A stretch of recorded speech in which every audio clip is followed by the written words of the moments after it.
we're going to try this video, but with him and this ball and everything, I don't know how long he'll not bark at me. It's right there.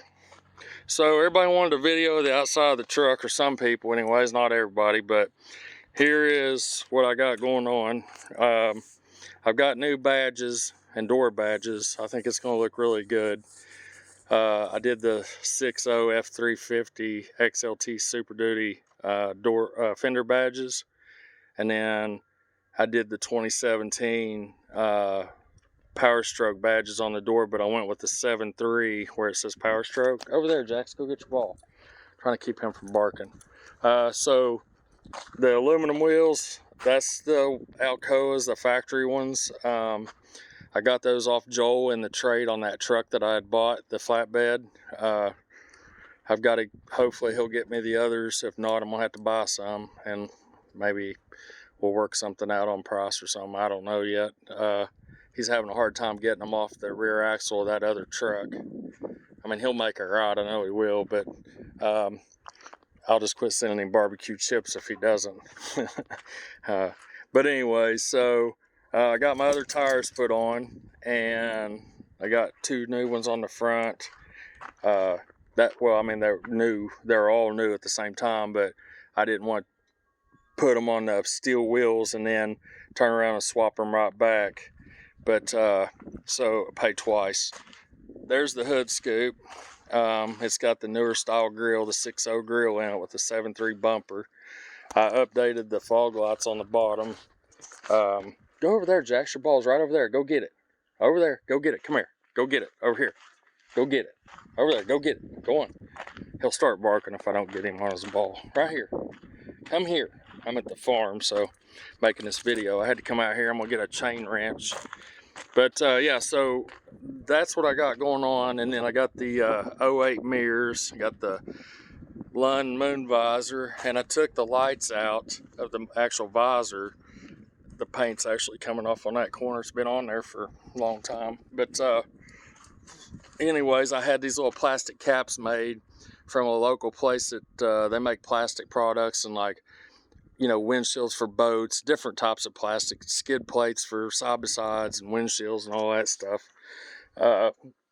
So anyways, they made me those little caps to go where the lights went, because I don't like it double lit up. I like just the roof lights or just the visor lights, but I don't like the 2 of them together.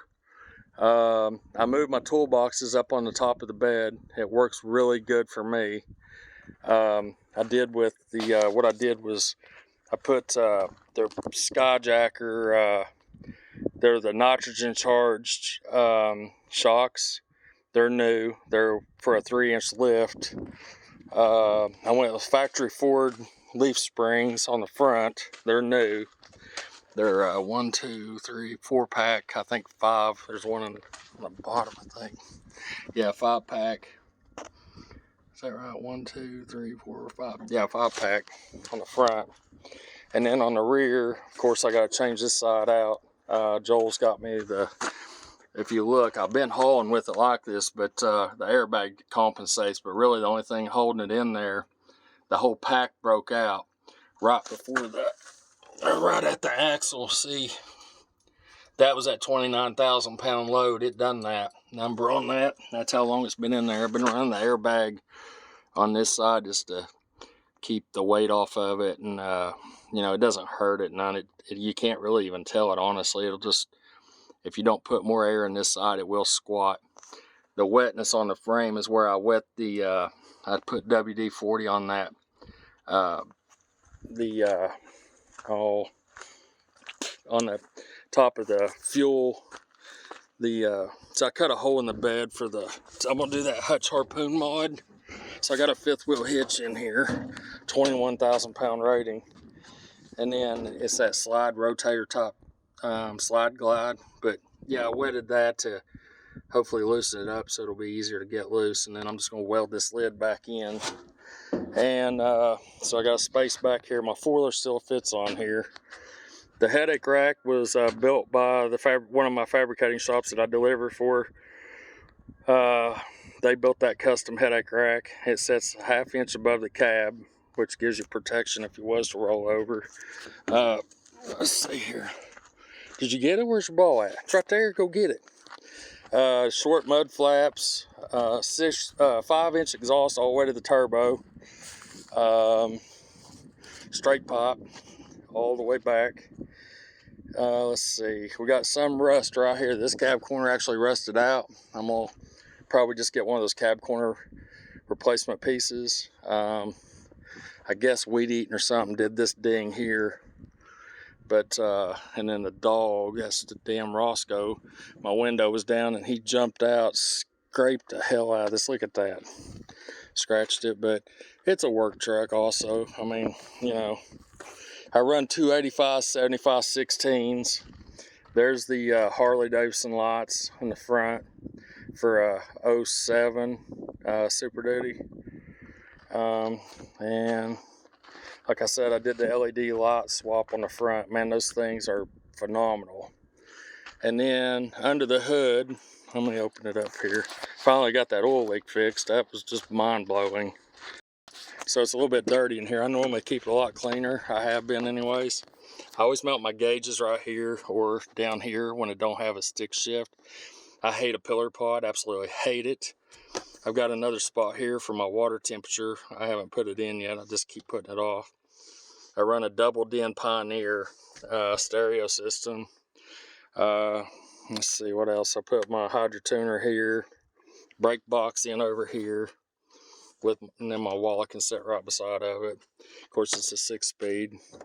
It's got the you know, armrest, and let's see, interior's in pretty good shape. I got the seat wrapped in the back to protect it, and that seat over there.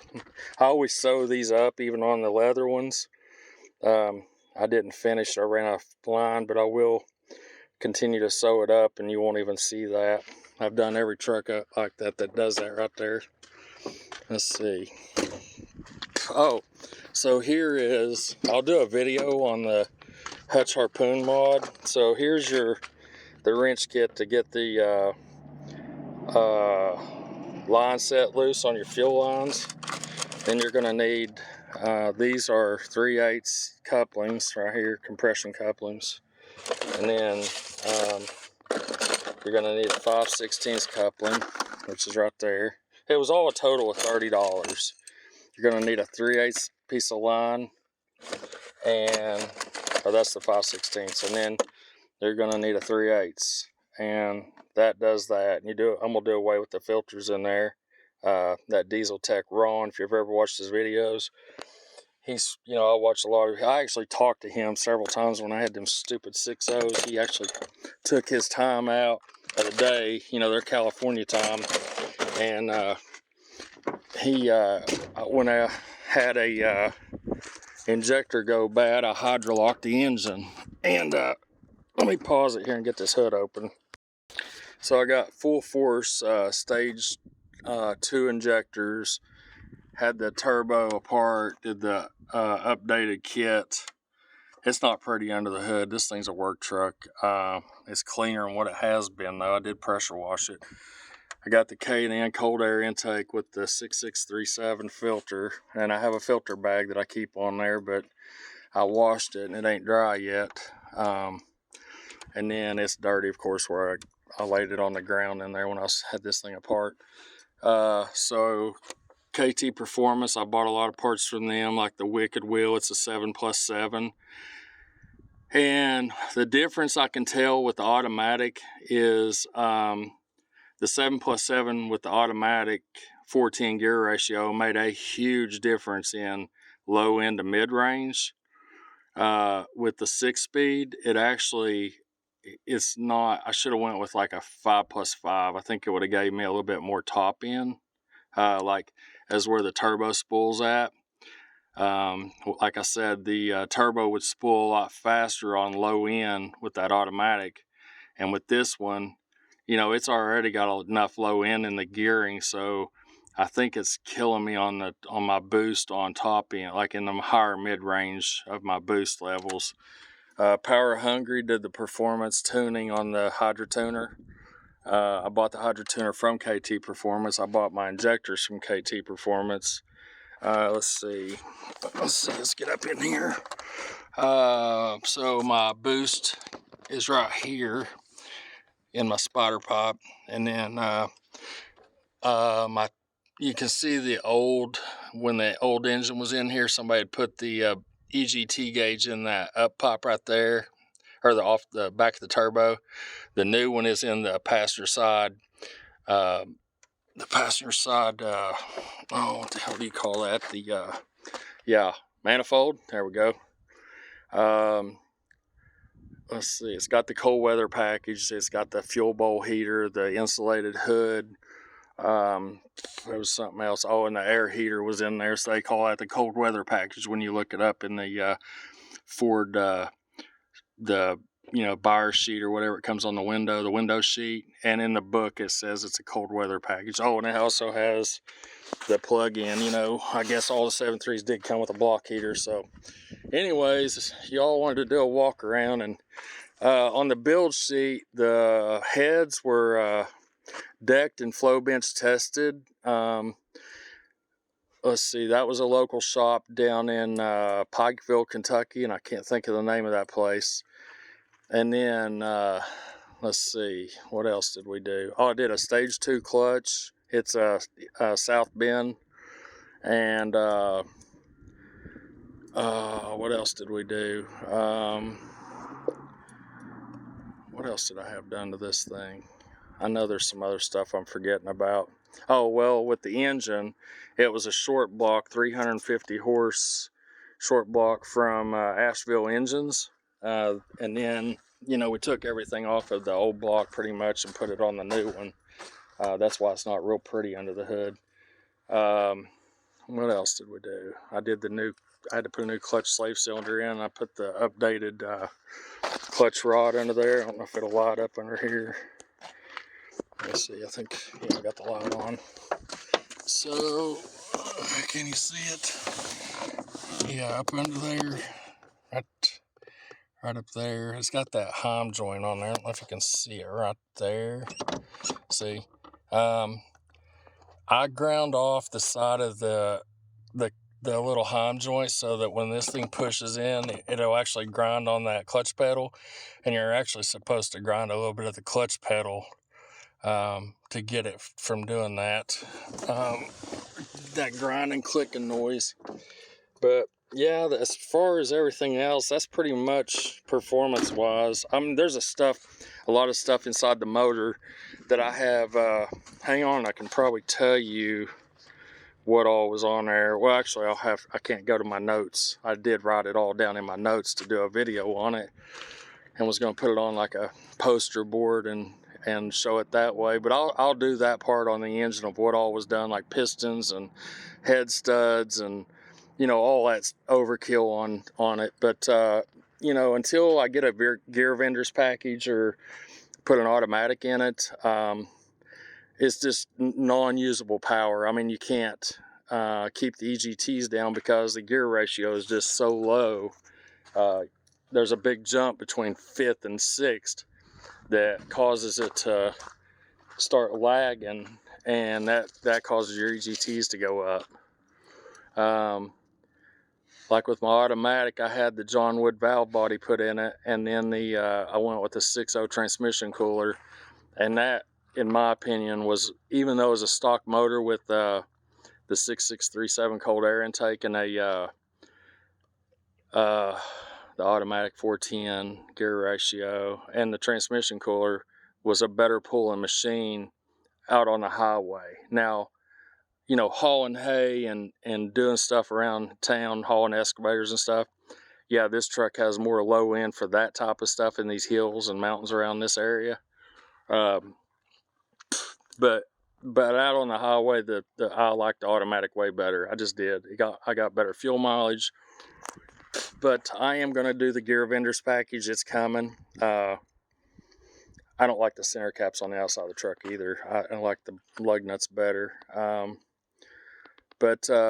Yeah, let's see. So I did have 2.5-inch wheel spacers, and I went with 1.5 inches, and there's plenty of room. Plus, it's not so damn wide. And what I did was I knocked the studs out because they only come with grade 10 studs, and I went with, or no, grade 8, and I had 10 studs put in, grade 10 studs put in it. So I feel comfortable. You know, I've hauled all that weight now, and I Loctited everything down this time.